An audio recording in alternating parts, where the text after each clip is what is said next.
Welcome to Through the Eyes of a Cricketer. We're very fortunate today to have a former Australian women's cricket captain, Lisa Sthalekar, here today. It's very fortunate in terms of her incredible importance not only to Australia, but to women's cricket throughout the world. Thanks for joining us today, Lisa. There's several aspects of your life which I find very interesting, and I know you very well. I'd like to start by talking about your early life and how you came into cricket. Yeah, I was actually born in India, born in Pune, and I was adopted. My father was Indian, my mother was white English. They adopted me there when I was about 3 weeks of age, and then I travelled around the world because of my father's work. We lived in America for a couple of years, Kenya, and then we were coming back through Australia because my parents and my older sister were Australian citizens and I was still on an Indian passport, so needed to get back onto the Australian passport, and then the story goes we landed in Sydney, and supposedly all three of us girls said, "Dad, you know, time that we kind of settle down and let's call Australia home." And so ever since I was 4 years of age, I was here in Australia. And my father, being Indian born, the cricket certainly runs through his veins, and my older sister didn't really enjoy being outdoors. She preferred to be reading and being indoors watching TV. So I was Daddy's little girl. So I followed him around and did all sorts of things, and one of them was playing cricket in the backyard. Excellent. But in terms of what was on your wall when you were a kid, it wasn't cricket posters, was it? No, I played tennis. Tennis was my first love. We were actually opposite a tennis court, tennis complex, and so I used to run across after school and hit the ball against the wall that they had there for hours upon hours, and said to my family that I wanted to kind of play at Wimbledon. That was my goal, and I had Boris Becker and Steffi Graf and Stefan Edberg on my wall. It was certainly not cricket posters. Does it explain any of your current shots that you were playing at the time that were more tennis-like? No. No. Okay. All right. It's an amazing start you've had, and it's a role model for a lot of the people that will be watching this program. Through your eyes as a cricketer, just run through some of your earlier days when you first played cricket. What comes to mind? Well, I first kind of fell in love with the game when I went to the Sydney Cricket Ground. I would have been about 7 or 8 years of age. I remember the night before I was going with another family, friends. So we went and bought green and gold outfits. We stole Mum's sheet and painted Aussie, Aussie, Aussie, oi, oi, oi on it. And then we rocked up to the SCG, and the atmosphere was amazing. The fact that I got hot chips, I got an ice cream, I joined in on the Mexican wave. I thought cricket was excellent. I don't think I watched any cricket, but the atmosphere that was there kind of, I wanted to be part of it. And so I saw every Saturday morning kids playing cricket. To me, I didn't notice that they were all boys. And I said to my father I wanted to play, and he said, I don't think girls play cricket. And I said, yeah, but why can't I play? He goes, okay, fine, we'll ask them. We'll see if you can play. And went down to the local cricket club, which was West Pennant Hills Cherrybrook, and they invited me along, and so I went to the trial, and I remember turning up and kind of sitting in the car and saw all the young guys there, and I was like, oh, okay, I don't want to do it, Dad. I want to stay safe and just play cricket in the backyard. He goes, no, we're here, come on. So, you know, it took me a while to kind of fit in or feel accepted, but I played 6 years with those guys on the same team, the same coach, the same manager, and they challenged me and they encouraged me to keep persevering with my cricket. And in terms of that, you talked to me off air about mateship and the importance of being with your mates in cricket. Tell me more about that. Did that come from such an experience you had? Yeah, I was very fortunate. Those guys almost became like my big brothers, and they always looked after me, and they certainly enjoyed it when I got their mates out in the opposition team, because they'd tease them saying, you got out by a girl. So, you know, that friendship that I formed with that group of players, and then also when I realised girls played cricket from the age of about 12, 13, I started playing women's grade cricket with Gordon, and the friendships that I formed there, you know, some of the ladies are still playing there for Gordon women's side at the moment, so to go back there when after so many years and still see them is a special time. And that friendship that I formed with those girls made me realise that I always wanted to be part of a team sport, even though tennis was my first love and I wanted to excel at it. It was a very lonely sport, a lot of training by yourself. At one stage you'll have a doubles partner that you get on really well with, and then the next weekend you're playing against them in a singles match, and it was something that I didn't necessarily like. So cricket was for me. It was hell of a lot easier to get up to the top level as well compared to tennis. The tennis road, I think, was a lot longer and harder. So cricket, seemed to fit.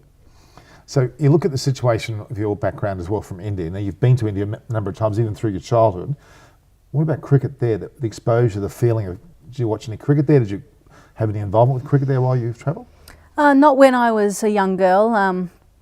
We used to go back to Bombay. That's where my grandmother was, and we actually owned a school in Bombay. So the house or the apartment was on the top, so I used to run through down and annoy all the kids whilst they were in classroom, and then run back upstairs. So I was king of the kids, or that's what I felt I was. I never really played cricket there. It was just more of a hobby, a bit of a fun thing. It wasn't until I was probably about 15 or probably 14 that I started to take cricket a little bit more seriously. So you're playing for Gordon, you're playing grade cricket, you're going through the grades. Tell me more about that. And your experience, especially through the eyes of a cricketer, and where you came to a ground and you were then taken seriously. Well, my first game for first grade happened to be the final, and I had been playing second grade for that whole season, but I think a couple of our Australian players, they had international duties, so they weren't able to play. So I was 13 years of age. Playing your first grade game? Yep. Wow. And I remember playing against, it was a Marrickville United side, and actually, I don't know why those players weren't there, because all the other Australian players were. So Sally Moffat, Chris Matthews, Monica Brogan, there was a number of other girls there, and they were the side to beat. And I remember walking out to bat, and I was batting with Denise Annetts, who was a current Australian player as well. And I faced my first ball against Sally Moffat, who was, back then, was one of the greatest bowlers ever, could do all sorts of things with the ball. And took centre, so nervous, missed the ball, bowled first delivery. I don't think I made it past the non-striker before tears came rushing down my face. Later on I found out that the bowler actually got into the team huddle and said, maybe we should call her back. And Chris Matthews, who was the wicketkeeper and captain, and she was the Australian wicketkeeper at the time, said, this is a final. We're not calling her back. This is serious stuff. But she told me afterwards, it made me feel like, okay. But yeah, that was kind of my first kind of experience at the higher level, and it wasn't a great experience, and a lot of the times when I made the next level up I found it really difficult. But one thing I wanted to do and ensure that I stuck at it, and I wanted to become one of the best players. Great motivation for you to go through that experience, I'm sure. We might actually go to a break now. Just come back soon on TV Arcana.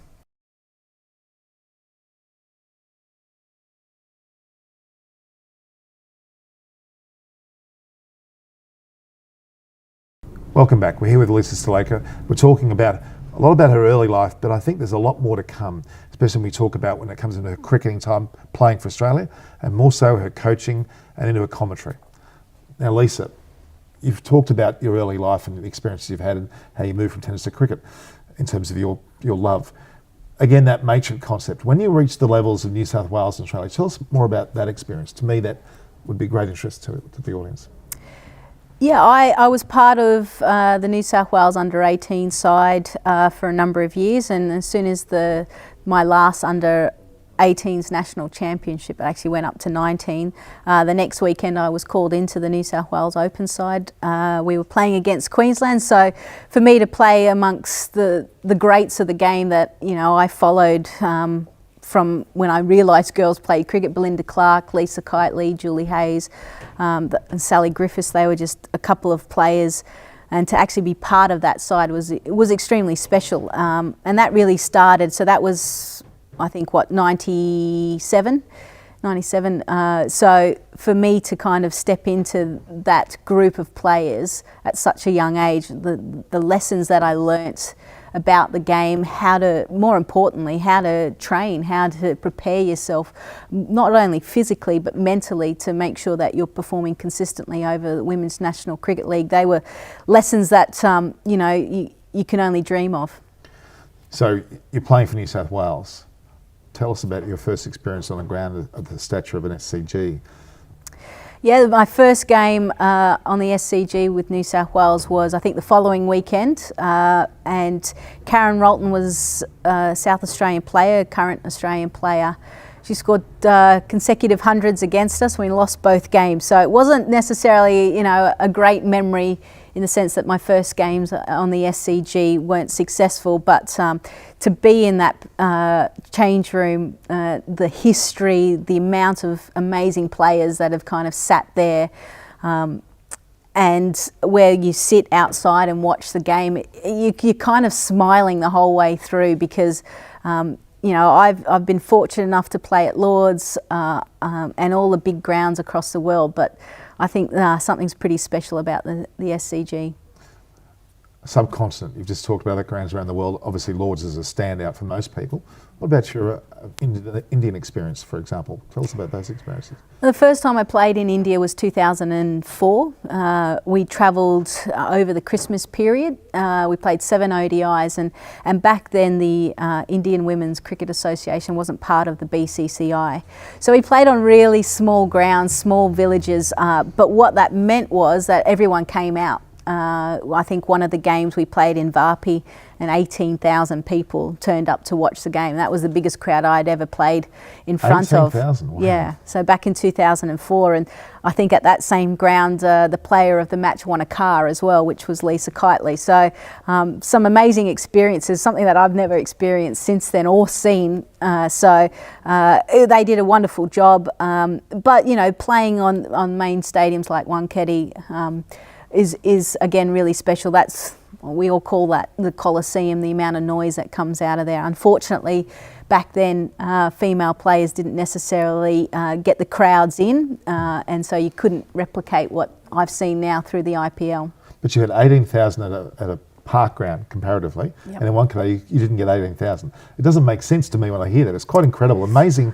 Well, I think it's anything. You look here in Australia, if you take games out regionally, no matter what the sport is, the community gets behind it and True. very supportive. But anything held in major cities, you're competing with so many other sports, so many different events, so it's hard to kind of captivate the audience. Again, through your eyes as a cricketer, and being Australian, quite frankly, but having that Indian heritage or that subcontinent heritage, how did that feel? Did you come across any experiences there that are of interest where that complexity of backgrounds was involved? The first time I played the Indian women's side was 2003. It was a quadrangle series against New Zealand. And I went out to bat, and I could tell that they were talking to me, and they first tried some Hindi, and then they tried some Marathi, because obviously my name is Sthalekar, so from the state of Maharashtra. And I turned around to the wicketkeeper and I said, "I know you're talking to me, I just don't know what you're saying."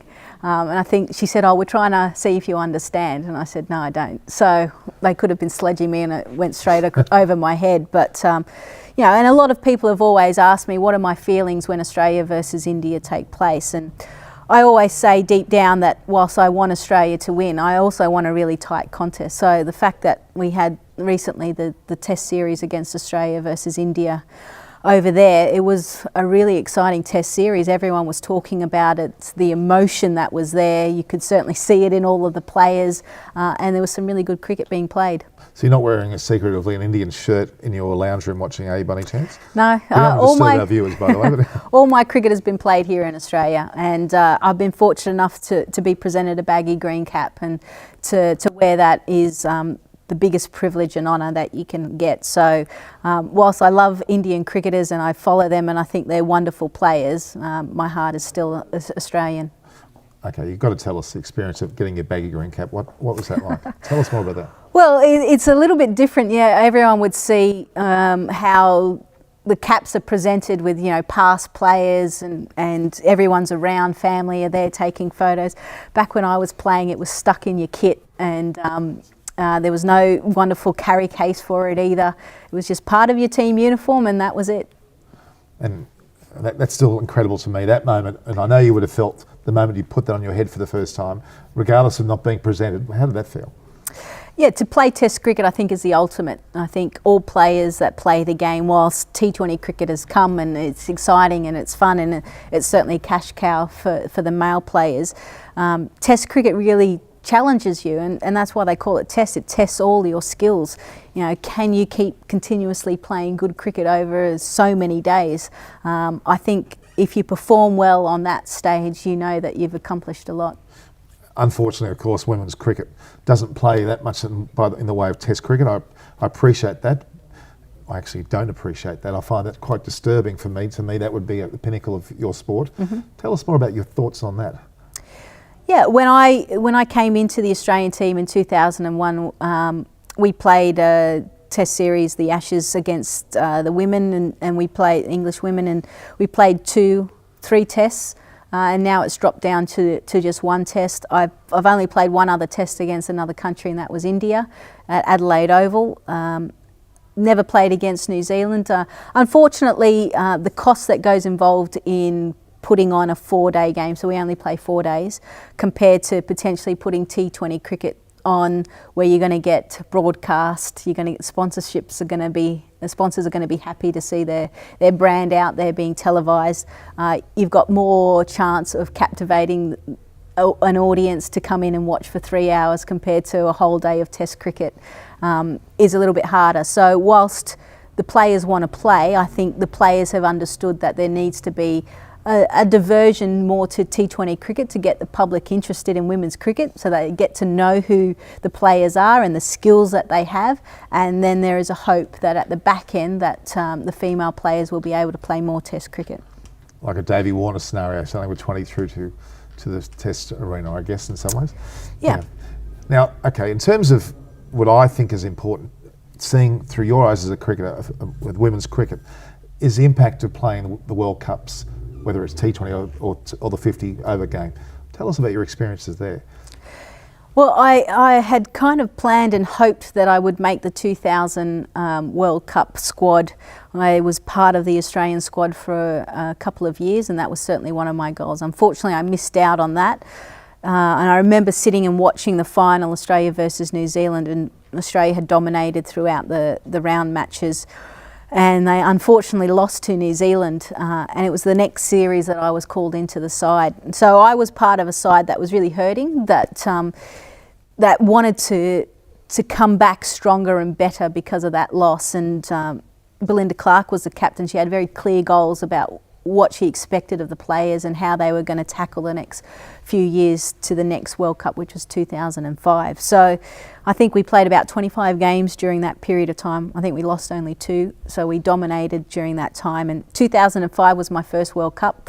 Went to South Africa, so to go to a different part of the world, go on safaris, experience some different things with a group of players was really special. And we actually stayed in a high performance, like an AIS, where they have all the facilities, and so you kind of were in close proximity to all of your teammates, and you all go to the meal room together, and so I think that really bonded us as well. And to play in that was really special.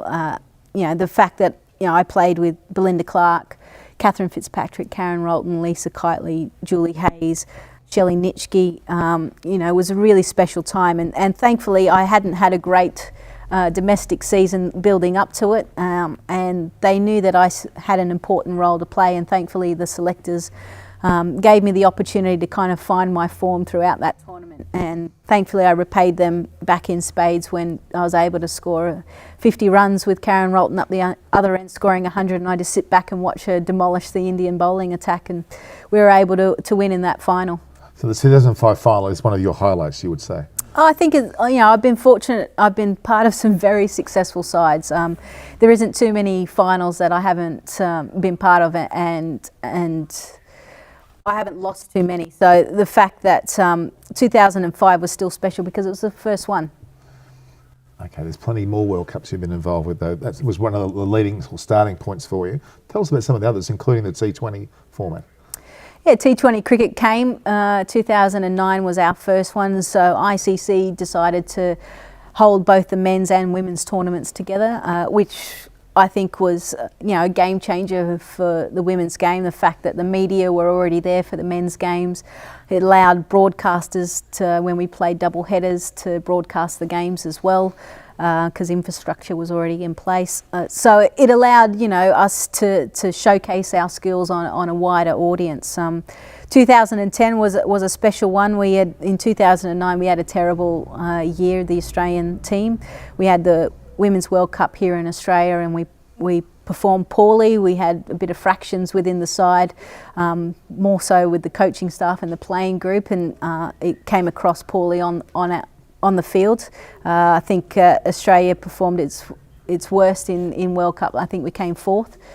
And then 2009 we missed out on the final of the World T20, and so there was a lot of soul searching going on with the group of players and also the coaching staff. So 2010 came, we were going to the West Indies, and that was certainly a place that I had always wanted to travel. You talk about, the warmth, the beaches, the cocktails, the calypso nature. Huh? Yeah, it's just a fun environment to be. So are you implying that you had cocktails all the time? I hope not. Absolutely.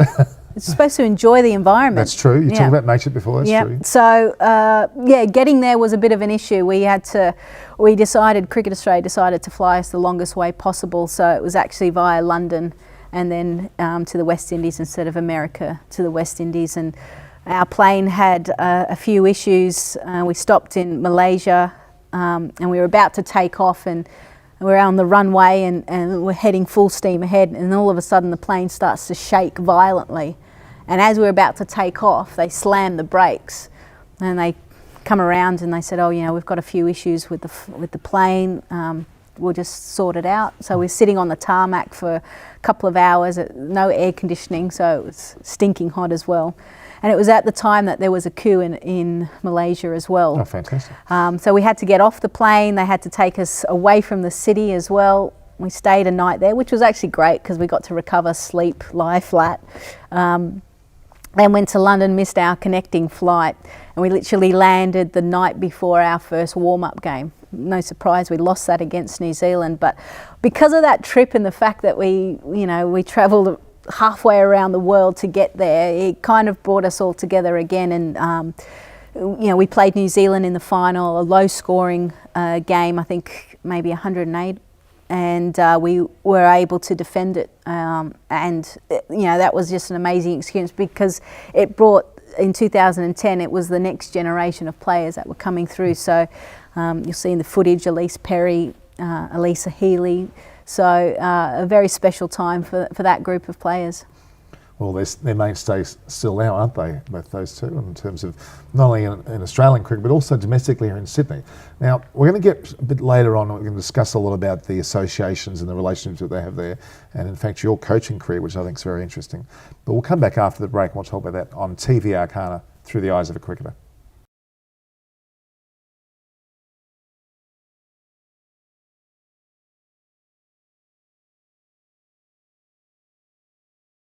Welcome back to TV Arcana.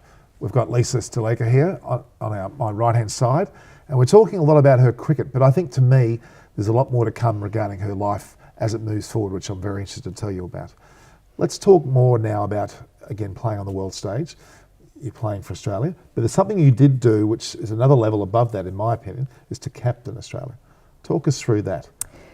Yeah, it was 2006 Rose Bowl series, which was against New Zealand up in Brisbane. Karen Rolton was the captain. The first game of, or was it the second game? First or second game of a 5-match series, and Karen Rolton injured her knee halfway through the game. I had to take over the captaincy because I was vice captain at the time, and I found it difficult because I was still trying to captain, especially in that match, the way that Karen would, the way that she saw the game. And I remember Catherine Fitzpatrick, who senior bowler within the Australian side, she just came up to me after we picked up a wicket and said, "Lisa, just captain it the way you would captain it." And that's all I needed. And she kind of gave me the support to kind of go, okay, I don't have to do it how she's always done it. I'll just go with my gut. And yeah, it was a great experience. That 5-match series, we won 5-0, but every match went down to the wire. Some really crucial decisions needed to be made. And it taught me a lot about how to manage players, how to deal with trying to select a team. I was part of the selection committee that dropped Catherine Fitzpatrick from one of the games because she wasn't bowling as well. So made that decision. Someone who I've always looked up to, but it needed to be done for the best of the team. I understood, or I started to learn a lot that goes on behind the scenes of dealing with a group of players and trying to juggle all of their expectations. So your career has ended in terms of its international responsibilities there, but you certainly played a lot more post that, didn't you? Tell us about the story. You actually stopped playing cricket and you've restarted. Tell us a bit about that part of your life. Yeah, 2012, I kind of started coming to the point where I wasn't necessarily enjoying playing at the Australian level. I had a few issues with the coach personally. I didn't quite agree where I was batting or how I was being used. I wasn't enjoying it, but a few of my teammates kind of reminded me that, Lisa, you're still an important part of this side. And you don't want to finish on their terms, you want to finish on your terms. Luckily, fate had it that the coach left. Catherine Fitzpatrick came in as the head coach, and she rang me up straight away and she said, and she was the assistant coach through this period of time. She goes, I know you haven't been as happy and you haven't been your usual self. I want to give you the freedom to do that. And that's all I needed, someone supporting me and backing me. And I'm glad I stuck at it, because the last 6 months of playing international cricket, we were able to win a T20 title. We won the Ashes a year before that, and then we won the 50 over World Cup in Mumbai in 2013. And the Australian team was #1 in all formats. And I was fortunate to come into the side, even though we lost the World Cup in 2000, a very dominant side, and I wanted to certainly leave the game or leave this team in the same position and then watch the next generation take it to another level. So 2013, I'd already decided probably before that summer that this was going to be my last summer. I didn't tell many people. I certainly didn't tell any of my teammates. I only told my family and a few friends, and I was thankful that a few of my friends flew over to Mumbai to watch my last tournament. And I just thought it was kind of a nice way to win. My idea was to hopefully win the tournament, end my career in India, a place where I was born. And thankfully that happened. But you returned to cricket, didn't you? Yes, I did. I returned. I certainly didn't miss it. I was very happy with my decision in 2013. It wasn't staged, was it, anyway? You weren't trying to look for some publicity that you came back at all? It was nothing like that? Oh, no, I did it for the money, didn't I? You had money? Okay, that's interesting. But obviously the Women's Big Bash League, the concept was put in place. They decided to launch it a couple of years ago. And I thought, I had a number of teams at Cricket New South Wales say, would you come out of retirement to play? And I thought, you know what, I missed one thing that they don't tell you when you leave the game, and they don't say that you're going to miss the most part about being with your teammates. I certainly loved the game and I loved playing it, but I certainly missed that camaraderie that you had with the girls. So I thought, you know what, it'd be nice to go out there and play without any pressure of selection or the Australian team coming up. Just play for fun. And thankfully I was able to be picked up by the Sydney Sixers, and I got to play with my mates. So Elise Perry, Elisa Healy and Sarah Ailey are certainly three very close friends of mine that I still spend a lot of time away from the cricket field, which is nice, but to then come back and play with them was really special. So you're in the midst of a Women's Big Bash League in Australia. Obviously that's gone from strength to strength, hasn't it? But in terms of the money, now this is an issue and a half, I know, with women's cricket, and we could talk about that as well, more so in relation to your role with the associations. But tell me more about cricket and money to you. To me, they don't quite go together, have they, in the past with women's cricket? No, they don't, unfortunately. Things are certainly changing. I was part of the Australian team and the New South Wales side that didn't have to ever pay to play for my state or country, whereas previous players had to. They had to, you can go back to the 1940s where the Australian team had to knit their own playing vests as they caught the boat over to England. So the fact that, you know, I was part of a generation that was looked after, I'm extremely thankful for. I was part of the group that came in and started getting small contracts or little retainers. When I retired, I was the #1 ranked player in Australia, and I was earning $15,000 from Cricket Australia. Now, jump forward, as soon as I retired, the contracts started to come in where players were starting to earn over $50,000. And with this current MOU negotiation between Cricket Australia and the Australian Cricketers Association, it looks like the female players will have a significant jump, and they're talking about potentially the top ranking female players earning over, you know, around $179,000 a year. So things have certainly changed over a long period of time, and I think we're finally starting to see the numbers that kind of equate to the amount of time and commitment that the female players are dedicating to the sport. But you are talking about the top amount of money, aren't you? And there are so many girls that play at all different levels of cricket where the money is still not there. Yeah, look, credit to Cricket Australia in the sense, and also the ACA for fighting for this. You know, we're the only country that look after domestic players, that there's certain retainers for playing the Women's National Cricket League and the WBBL. That's certainly not the case over in a number of other countries, even New Zealand and England. England have only started their Kia Super League, which is a T20 competition where they're starting to play, but that's only 6 teams. So Cricket Australia and ACA have led in that regard. Can it get better? Yeah, absolutely. But we're certainly on the right path. Thanks for that, Lisa. We'll go to a break now. We'll come back and talk more about the ACA and the Cricket Australia MOU in particular.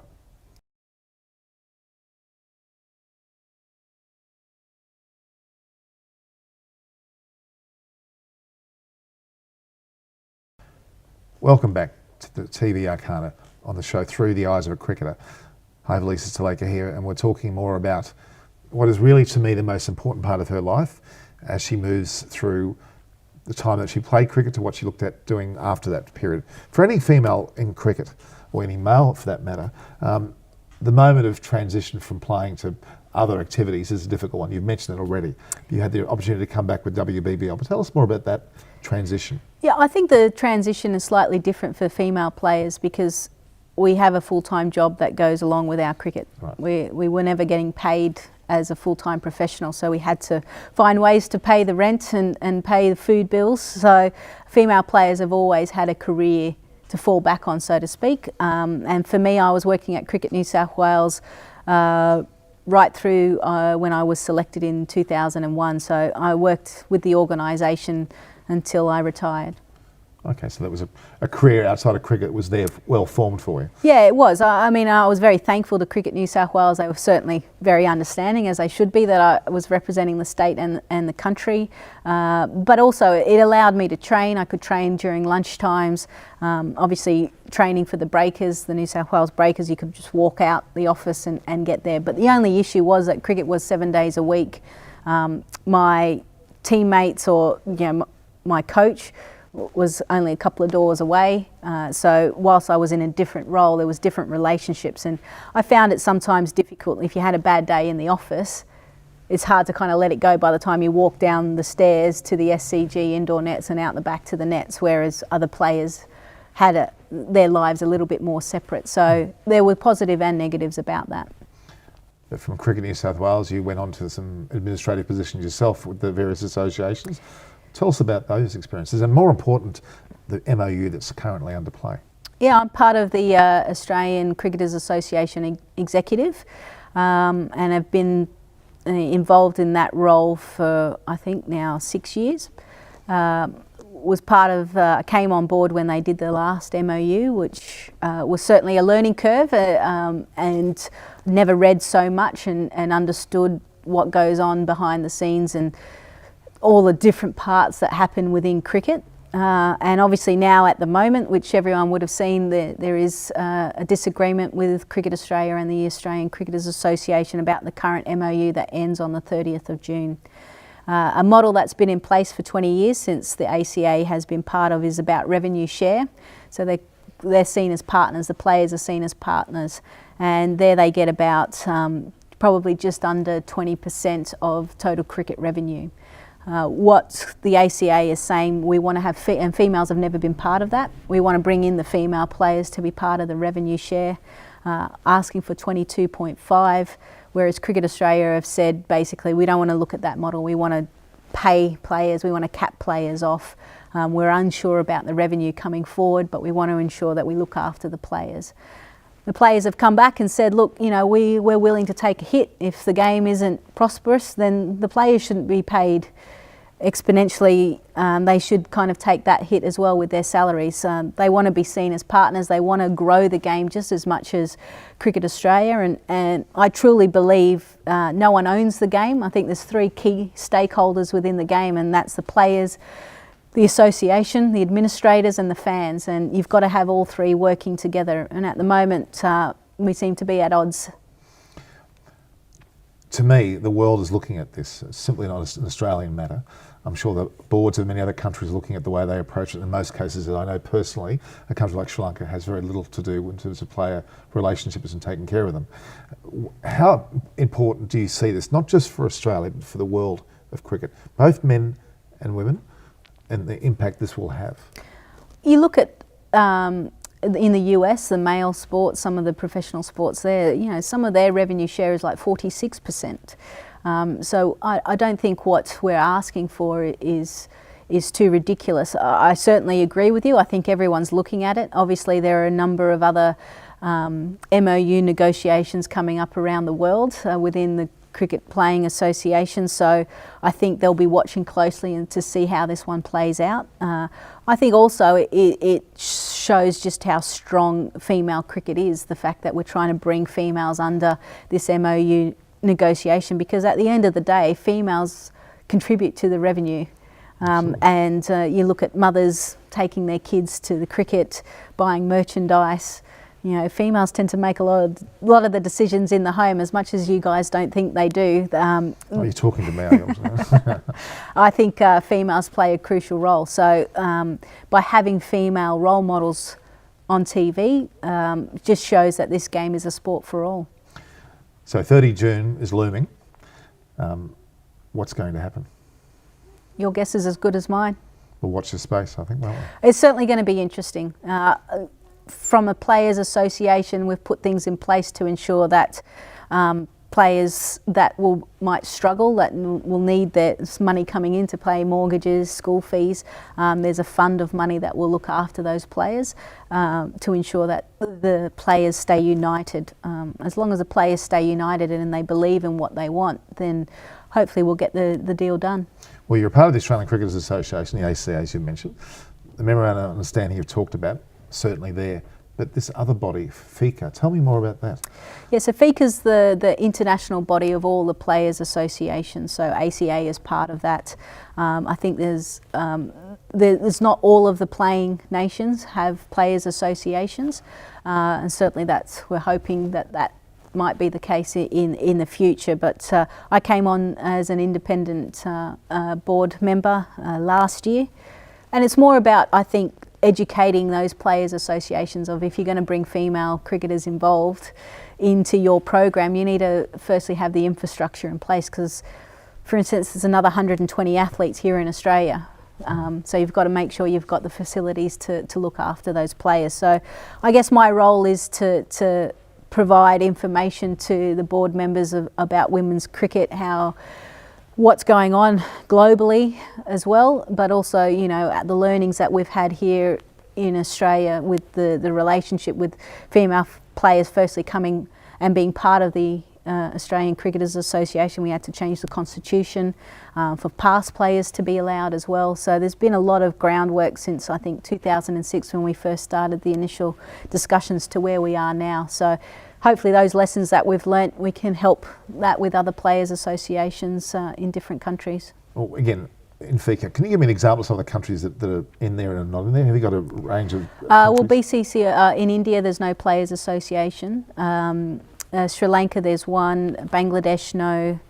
I know Scotland's looking at coming on board. West Indies, South Africa are there.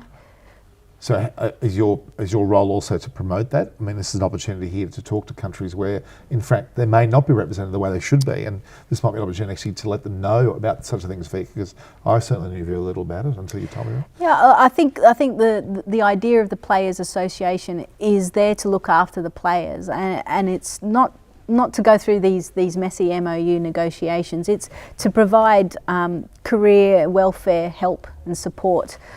We're starting to see around the globe, anti-corruption, a lot of issues there, match fixing. So it's about educating the players, and you need everyone on side, and this allows them to kind of get more access to the players. And I think it's all about ensuring, and we spoke earlier about transition. You know, when you've played at the highest level and you have the thrills of playing in front of a packed crowd and being able to score the winning runs or take the winning catch, to then not getting selected or getting your contract, and how do you deal with that? How do you find your life past cricket, because it's taken up the majority of your life there? And that's where the Players Associations can certainly help and assist you in that transition.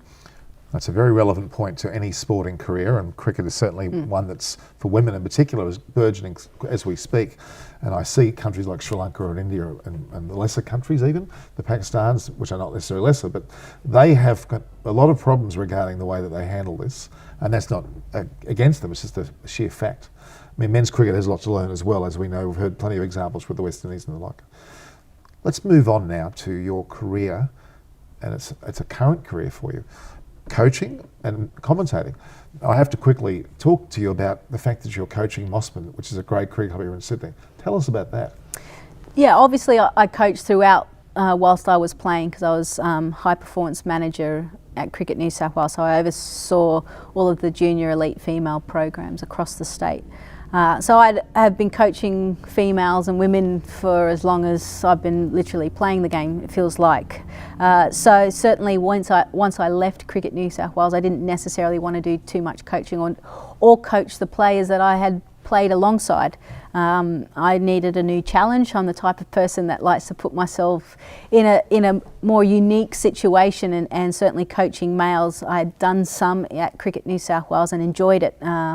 Thankfully, Mossman had contacted me, asked if I would be interested in being involved, and 2 years ago I came on board as an assistant coach, and then last year I kind of took a more official kind of head coaching role. Look, I certainly love it, the fact that you're dealing with males, about 60 of them on a Tuesday and Thursday night, and trying to get them all through the nets and try to challenge them and do things a little bit differently. It's certainly all my background has been high performance. That's the only environment I know. I'm there for a good time, but I'm there to improve as well. So I would expect that the players, given the fact that that they give so much of their time, they want to improve. So I'm trying to change the philosophy and the mentality of club cricket into more of a high performance structure, and it's certainly a good little challenge. So you're not bringing Pat Howard to Mossman by any chance, are you? Why would I bring Pat Howard? He's not a cricket coach. No, that's exactly it. Should we go down that line? That's an interesting bit of conversation in itself, isn't it? Now, but let's be honest. You're coaching a men's first grade cricket team. The obvious problems that people would imagine in a subcontinent world where that's not necessarily the normal situation. But the way you've handled that, in particular, you talked about your personal relationship with players in terms of having gone through a similar stage. Tell us about that.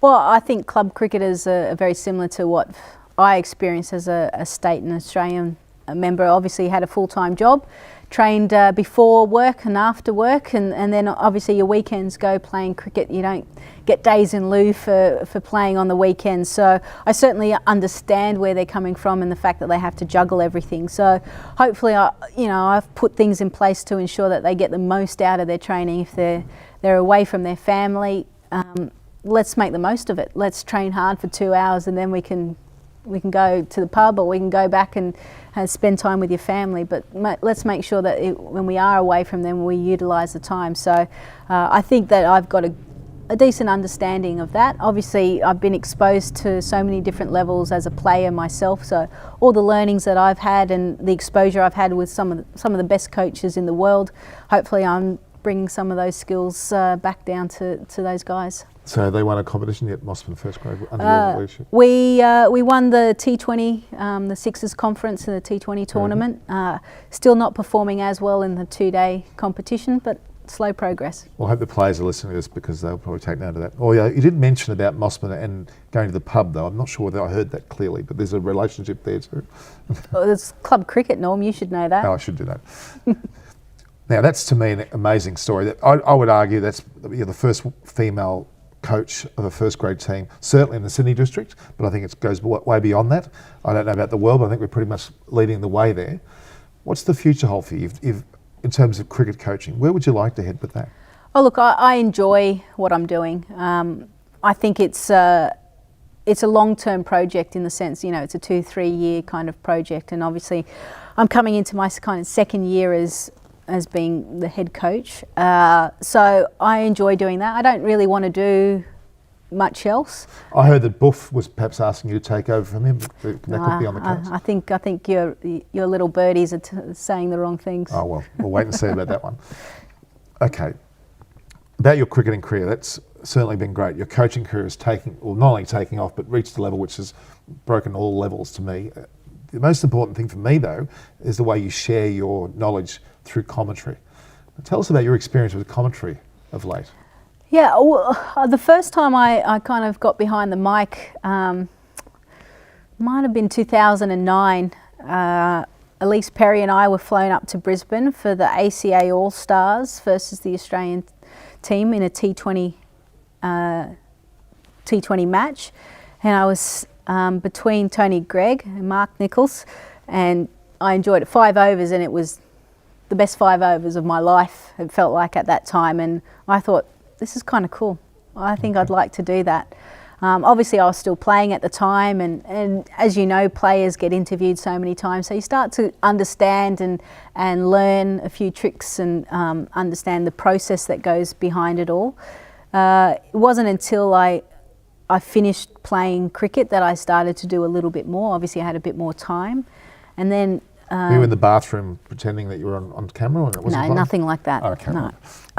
But probably 2014, I decided to leave Cricket New South Wales. I didn't have any jobs lined up in the sense of from a media point of view, but I said, I've got to give myself the opportunity and the chance. You have to be flexible, so you can't have a full-time job where you go to the boss, can I have this much time off? So I took that gamble, and it certainly paid off. I'm very thankful to ABC Grandstand. They gave me the opportunity to start to do some expert commentary with their telecast over the summer. Started first with T20 cricket and then did some one-day games. And it was because of that, thankfully, my current manager, Simon Orteri, he overheard me. He realised that India, for the IPL, they were looking for some female commentators, and he got my details from them and rang me up and said, Lisa, would you like to commentate in the IPL? And I was like, yep. And for me, the IPL and Test cricket were, the two things that I thought were the furthest away. That I'm a little rookie. I'm starting my new career. I've got to slowly do bits and pieces, and if I get to commentate Test cricket in 20 years' time or IPL, then I've kind of made it. But the fact that I got my first big gig was the IPL was certainly daunting. My first match was at Eden Gardens, 65,000 people screaming. They love their cricket there. I was interviewing Gautam Gambhir at the end, and because the noise of the crowd was so loud, I actually didn't know if he finished talking, because he talks so fast as well, so it's hard to kind of understand him. He'd stop and I go, right, he must be finished, I go again. So, I was kind of thrown in the deep end, but I was very lucky and fortunate that I had some wonderful co-commentators that showed me the ropes, and they say that if you can commentate T20 cricket, it's a piece of cake, everything else, because everything's so fast, things change all the time, you have no time to tell a story. There's just so many sponsorship activations that you need to get into the telecast as well. So to be succinct and be able to articulate what you need to do in such a quick moment means, it's a great learning curve. So is anyone in particular that you see as a commentator that you've looked up to or you've learned from? Oh, look, I've been fortunate enough to work with some of the best, Pommy and Bungwa, Sanjay Mandraker, Ravi Shastri, Danny Morrison, who's at the other spectrum. He's the crazy cat. So I've been exposed to so many different types of commentators, which I think is good, because at the end of the day, you want to create your own voice. And I guess I'm still trying to figure out, what is that? But certainly learning off them and picking out things that I like that they do and trying to put that into my commentary, that's certainly something that I've done. So if a team is on 222, how would you pronounce that? Was it 222. Okay, you wouldn't get Richie Beno. I don't think anyone touches Richie Beno. That's true. Well, that's an amazing moment for me to talk to you in terms of your commentary. That to me is your future, certainly. And you already talked about the heights you want to reach as doing Test cricket. That can't be very far away, surely. I think they'll be knocking on your door very soon. Look, thanks for your time today, Lisa. It's been wonderful to talk to you about your life experience, not only through cricket, but your post-career. And I think there's a lot more to offer us. Thank you very much for your time. Thanks, Tom.